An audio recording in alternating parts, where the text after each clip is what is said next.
ఆంధ్రప్రదేశ్లో మద్యం కుంభకోణం వ్యవహారం ప్రస్తుతం రాష్ట్ర వ్యాప్తంగా పెద్ద దుమారం రేపుతుంది.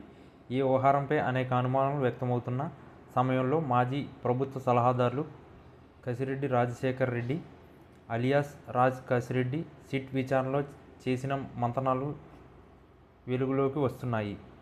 ఆయన తెలిపిన విషయాల ప్రకారం ఈ కుంభకోణానికి నాటి సీఎం వైఎస్ జగన్మోహన్ రెడ్డి సూత్రధారి అని చెబుతున్నట్లు సమాచారం. మద్యం పాలసీ రూపకల్పన నుండి ముడుపులు వసూళ్లు వరకు జరిగిన ప్రతి అంశంలో జగన్ పరోక్షంగా లేదా ప్రత్యక్షంగా పాలు పంచుకున్నారని తెలుస్తుంది. కసిరెడ్డి వెల్లడించిన విషయాల ప్రకారం జగన్ ప్రభుత్వ హయాంలో మద్యం విక్రయాల ద్వారా వసూలైన ముడుపులు సీఎం కార్యాలయానికి చేరేవి.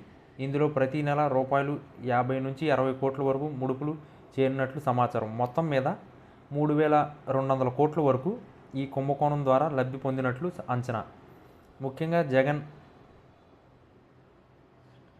OSD officer on special duty వ్యవహరించిన కృష్ణమోహన్ రెడ్డికి ఈ డబ్బులు వెళ్ళినట్లు గుర్తించారు. ఈ వ్యవహారంలో మాజీ ఎంపీ విజయసాయిరెడ్డి పేరు కూడా ముందుకు వచ్చింది. తాను విజిల్ బోయినర్గా ఉంటూ ఈ వ్యవహారంపై నిజాలు బయటపెడుతున్నట్లు చెబుతున్నా ఆయనకే అసలు దీనిలో ప్రత్యక్ష ప్రమేయం ఉందని కసిరెడ్డి చెప్పినట్టు తెలిసింది. అలాగే ప్రభుత్వ మాజీ సలహాదారులు సజ్జల రామకృష్ణారెడ్డి, ఎంపీ మిథున్ రెడ్డి, బాలాజీ అనే వ్యక్తుల పేర్లు కూడా ఇందులో లింక్ అయ్యాయి. ప్రధానంగా ముడుపులు పంపిణీ వ్యవహారంలో ఈ ముగ్గురికి వాటా ఉండేదని కసిరెడ్డి వెల్లడించారంట.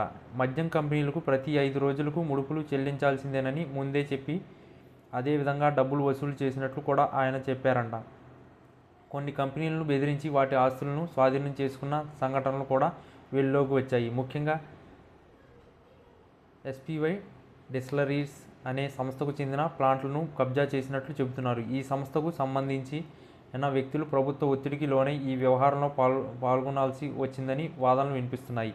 ఈ మొత్తం వ్యవహారంలో తాడేపల్లిలో సమావేశం ద్వారానే మొదలైందని కసిరెడ్డి తెలిపినట్లు తెలుస్తుంది. హైదరాబాద్, బెంగళూరు వంటి నగరాల్లోనూ కీలక సమావేశాలు జరిగినట్లు సమాచారం. ఇప్పుడు ఈ విషయాలు బహిర్గతమైన నేపథ్యంలో కొత్త ప్రభుత్వం ఎట్లాంటి చర్యలు తీసుకునబోతుందో చర్చ ప్రారంభమైంది.